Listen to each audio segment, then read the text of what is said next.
Phone ഉപയോഗിക്കുമ്പോൾ കുറച്ചു കാലം ഉപയോഗിക്കുമ്പോൾ നമുക്ക് ഫോണിന് സ്പീഡ് വളരെ കുറയും. അത് നമ്മൾ തന്നെ കാരണമാണ്. കാരണം എന്ന് പറഞ്ഞു കഴിഞ്ഞാൽ പല കാര്യങ്ങളും നമ്മൾ ചെയ്തു വയ്ക്കാത്തതിന്റെ ഫലമായിട്ടാണ് ഇങ്ങനെ സ്പീഡ് കുറയുന്നത്.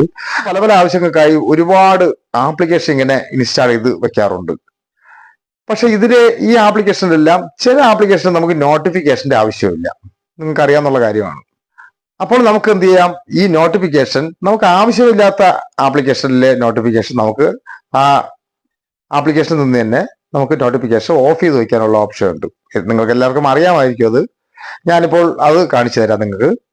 ഇത് ആമസോൺ എന്ന് പറയുന്ന ഒരു ആപ്ലിക്കേഷന്റെ ഒരു നോട്ടിഫിക്കേഷനാണ് ഞാൻ ഓഫ് ചെയ്യാൻ പോകുന്നത്.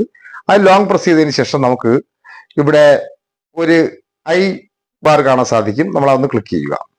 അപ്പോൾ നമുക്കിവിടെ കാണാൻ സാധിക്കും കുറച്ച് ഓപ്ഷൻ, ആപ്ലിക്കേഷനെ സംബന്ധിച്ചുള്ള കുറച്ച് പെർമിഷൻസും കാര്യങ്ങളൊക്കെ അലോ ചെയ്യാനുള്ള ഓപ്ഷനാണ് ഇത് കൊടുത്തിട്ടുള്ളത്. നമ്മളിതിൽ മാനേജ് നോട്ടിഫിക്കേഷൻ എന്ന് പറഞ്ഞ ഓപ്ഷൻ ക്ലിക്ക് ചെയ്തതിന് ശേഷം ഇവിടെ നമ്മളിത് ഒന്ന് ഓഫ് ചെയ്ത് വയ്ക്കുക. കാര്യം ഇതിലെ ഈ ആപ്ലിക്കേഷനിലെ നോട്ടിഫിക്കേഷൻ നമുക്ക് ആവശ്യമില്ല. അതുകൊണ്ടാണ് ഞാനത് ഓഫ് ചെയ്ത് വെച്ചത്. എന്നാൽ ആവശ്യമുള്ള നോട്ടിഫിക്കേഷൻ നമ്മൾ അങ്ങനെ ഓഫ് ചെയ്ത് വെക്കേണ്ട ആവശ്യമില്ല. അതുപോലെ നിങ്ങൾക്ക് പല പല ആപ്ലിക്കേഷന്റെയും നോട്ടിഫിക്കേഷൻ ആവശ്യമില്ലാത്ത ആപ്ലിക്കേഷൻ ഒരുപാടുണ്ട്. അത് നമ്മൾ ഇതുപോലെ ഓഫ് ചെയ്ത് വെച്ച് കഴിഞ്ഞാൽ ഒരു പരിധി വരെ നമുക്ക് ഫോണിന്റെ സ്പീഡ് കൂട്ടാൻ സാധിക്കും.